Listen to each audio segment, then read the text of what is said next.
Hepinize merhaba arkadaşlar. Bugünkü videomuzda Beko VD854YK modeli kurutmalı çamaşır makinesi test moduna nasıl alınır, hata kodu nasıl silinir onu göstereceğiz. Bu makinemizin kilidi arızalı, o yüzden direkt olarak çalışacak şekilde yaptık.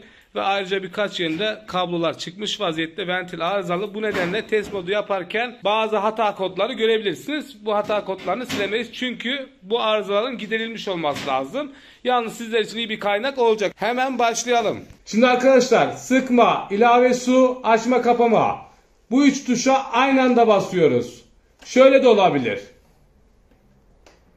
Bastık. Hemen test moduna giriyor. Test yazdı. Şimdi hata kodunuz var ama makinede bir sıkıntı yok. Parçalar sağlam. Buraya basıyorsunuz. Şu ekran çıkınca reset atıyor. Resetliyor makineyi. Sonra buradan testlere başlıyor makinemiz.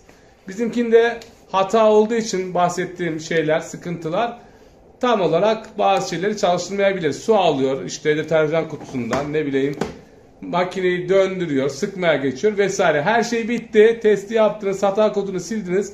Açma kapama tuşuna böyle basarak iptal ediyorsunuz. Bitti gitti. Easy mi? Easy tabii ki de. Videoma burada son veriyorum. YouTube kanalımıza abone olarak destek verirseniz sevinirim. Başka bir videomuzda görüşmek üzere. Hepinize sağlıklı, mutlu, güzel günler dilerim. Hoşça kalın.